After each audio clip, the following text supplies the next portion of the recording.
నల్గొండలో జరిగిన డాక్టర్ దామెర యాదయ్య గారి రిటైర్మెంట్ ఫంక్షన్కు వారి ఆహ్వానం మేర హాజరు కావటం జరిగింది. యాదయ్య గారు చిన్నపిల్లలు క్లిష్టమైన ఆరోగ్య సమస్యలతో ఉన్నప్పుడు తమదైన శైలిలో వైద్య సేవలు అందించి ఎంతో మంది పిల్లలకు ప్రాణదానం చేశారు. వీరి కుమారుడు హిమవంశీ గారు ఐఏఎస్ సాధించి కలెక్టర్గా బాధ్యతలు నిర్వహిస్తున్నారు. సరస్వతి పుత్రుడిగా చదువుల్లో రాణించి తమ లక్ష్యాన్ని చేరుకొని ఇంత గొప్ప స్థానాన్ని పొందిన హిమవంశీ గారిని ఈ సందర్భంలో పరిచయం చేసుకోవటం మా అదృష్టంగా భావిస్తున్నాము. ఈ కార్యక్రమంలో చిన్నారుల నాట్యం ఎంతో ఆకట్టుకుంది.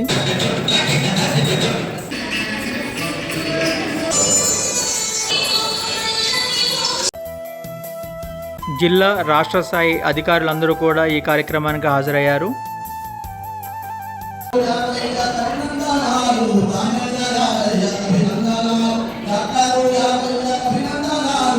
తండ్రిపై హిమవంశీ గారికి ఉన్న ప్రేమ అనురాగాలు అందరినీ ఎంతో ఆకట్టుకున్నాయి.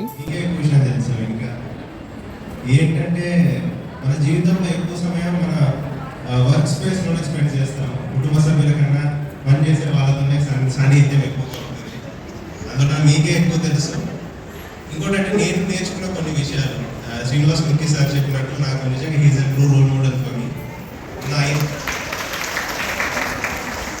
నేను ఐఏఎస్ అయ్యే క్రమంలో అంటే డెడికేషన్ కానీ డిసిప్లిన్ కానీ హీ హాజ్ ఆల్వేస్ ఇన్స్పైర్డ్. ఆ పర్సివియరెన్స్ కానీ ఆ పట్టుదల అంటే I still try to hold that. ఇప్పుడు కూడా నేను ఆఫీస్కి వెళ్తే పొద్దున్న 9 వెళ్తాను, రాత్రి 10-10:30 ఎప్పుడు వస్తాను. But I feel satisfied. నేను అంతా టైర్డ్గా వస్తాను, ఎగ్జాస్టెడ్గా వస్తాను, బట్ ఐ ఫీల్ సాటిస్ఫైడ్. ప్రతిరోజు నాకు ఏదో ఒకటి చిన్న పని మంచి చేయడానికి దొరుకుతుంది అన్నది నా సంతోషం. ప్రతిదీ మనం అనుకున్నంత సులభంగా సాఫీగా జరగదు. దాంట్లో ఎన్ని ఇబ్బందులు ఉంటాయి, అందరినీ కలిసికట్టుగా తీసుకొని వెళ్ళాల్సి ఉంటుంది. అండ్ అది సక్సెస్ఫుల్ అయింది. ఎన్ఎస్సీ ప్రోగ్రామ్స్ అంటే మీ అందరి సహకారం అవ్వాలి. అంటే ఒక ఇన్సెప్షన్ ఒక ఐడియా ఉన్నా కూడా అందరి సహకారం అనేది నాకు ప్రోగ్రామ్స్ సక్సెస్ అవ్వాలి. అంటే ఫర్ ఎగ్జాంపుల్ ఇప్పుడు జనరల్ పిల్లల్లోనైనా మనం ఏ జనరేషన్లో అయినా ప్రేమానురాగాలు అనేవి ఒక తల్లికి ఇచ్చి అన్ని పట్ల గౌరవం, భయం, అభిమానం వరకే మనం వేరు చేసి చూస్తాం. అది అలా కాకుండా తండ్రికి కూడా ప్రేమానురాగాలను పంచాలి అని నేను చెప్పదలుచుకున్నాను. ఇంకోటి నేను తండ్రి అయినప్పుడు నా తండ్రి నాటి తండ్రిని అవ్వాలన్నాను. I love you.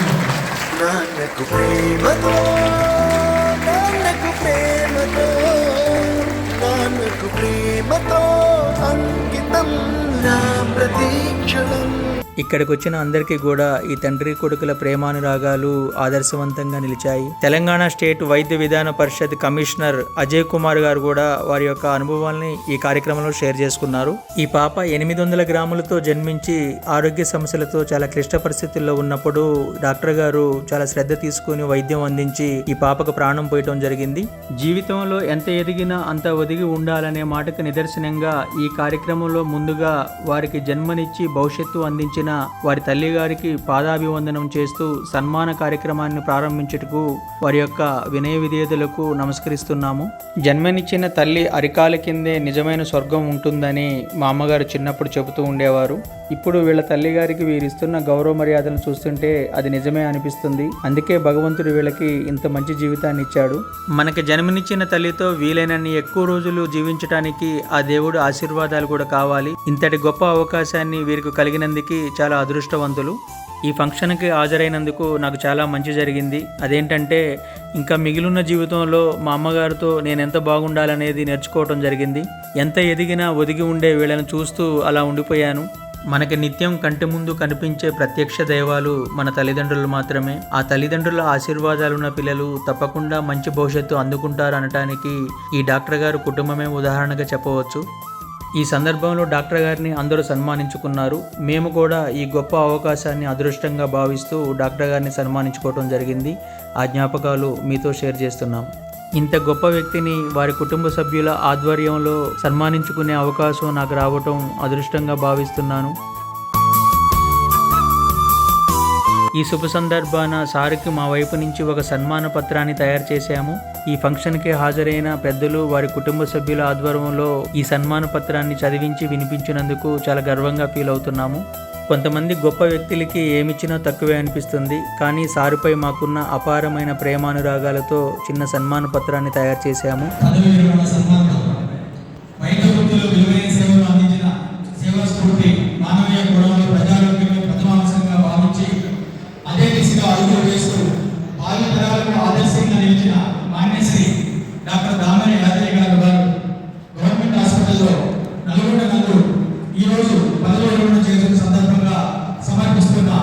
అక్షర నిరాజనం, వినయశీలి, శిలను శిల్పారామంగా మార్చడం, మట్టిని వైరణంగా మార్చడం, మానవత్వాన్ని దైవత్వంగా తీర్చిదిద్దడం, ఆదర్శాన్ని అమృత శాస్త్రంగా కోర్చడం, నిశ్శబ్దాన్ని నాన్న సమగ్రంగా విడుదల వేయించడం వంటి సదాశయాలనే హృదయ పలకం మీద దిద్దుకున్న మీరు ఆ పుణ్య దంపతులైన శ్రీ లచ్చయ్య రామలమ్మలో జన్మించిన మీరు తొలియడం నుంచే ఒక లక్ష్యం ముందుగా సాగారు.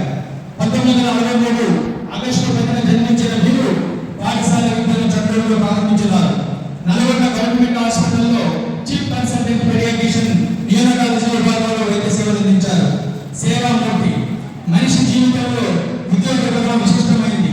తానున్నా లేకున్నా తన పేరు ఎప్పటికీ ప్రజల హృదయాల్లో నిలవాలనే సంకల్పంతో ఓ సినీ కవి చెప్పినట్లుగా సమయ జీవన సౌందర్యమే నిజమైన అందంగా భావించి ఆ దిశగా త్రికరణ శుద్ధిగా మీ విద్యుత్ ధర్మాన్ని నిర్వహిస్తూ వచ్చారు. ఉద్యోగ సేవకులలో ఆనాటి నుండి ఈనాటి వరకు అంటే 31 సంవత్సరాల కాలం విలువైన వైద్య సేవలు చిన్నపిల్లలకు అందించి ఎంతో మంది మనుగడలు అందుకొని నిలుపు సేవా శిఖరమే నిలిచారు. చిన్నపిల్లలకు ఇష్టమైన ఆరోగ్య సమస్యలకు తనదైన శైలిలో వైద్యం అందించి నయం చేసి వారికి పెద్ద జీవితాన్ని అందించారు. చిన్నతనంలోనే మీ వేధించి నడిపిస్తూ మీరు మార్గదర్శకులుగా ఉన్న మీ కుమారుడు చిరంజీవి హిమవంశి ఐఏఎస్ సాధించి కలెక్టర్గా బాధ్యతలు స్వీకరించి మీ ఆశయాలకు అనుగుణంగా కీర్తి పోషకులను సంపాదించారు. మన డాక్టర్ గారికి పదవి విరమణ సందర్భంగా ఆశీర్వ శుభాకాంక్షలు తెలియజేస్తూ వారి భావి జీవితం సకుటుంబంగా సుఖ సంతోషాలతో ఆయుర ఆరోగ్యాలతో ఆనందంగా జీవించాలని కోరుకుంటున్నాను. ఇట్లు మీ ఉద్యోగ సహాయపడి team biological element sir. Thank you sir. Thank you. అక్షర రూపొందాల్సిన హృదయ యొక్క శిలాశంక అక్ష రూపాయల కవిక అంతా ఉంది దాంట్లో అద్భుతం ఆనందం బాగా సార్. తదుపరి రామారావు గారు, లక్ష్మి, వారితో కలిసి పనిచేసిన హాస్పిటల్ స్టాఫ్ అంతా కూడా ఆనందంగా వారిని సన్మానించుకోవటం జరిగింది. ఆ తీపి జ్ఞాపకాలతో అందరూ ఎప్పటికీ గుర్తుండిపోయే విధంగా ఈ కార్యక్రమంలో సార్తో పాటు కలిసి ఫొటోస్ వీడియోస్ తీసుకోవటం జరిగింది. ఎంతోమంది చిన్నారుల ప్రాణాలు కాపాడిన ఈ డాక్టర్ గారి రిటైర్మెంట్ జీవితం ఆయుర ఆరోగ్యాలతో ఆనందంగా నిండు నూరేళ్లు జీవించాలని ఆ దేవుణ్ణి కోరుకుంటున్నాము. ఇంత గొప్పగా జరిగిన మీ రిటైర్మెంట్ ఫంక్షన్ చూసే అదృష్టం మాకు కల్పించినందుకు మీకు ప్రత్యేక కృతజ్ఞతలు తెలుపుతూ with regards Uddand Saheb, divisional manager, biological limited pharmaceutical company.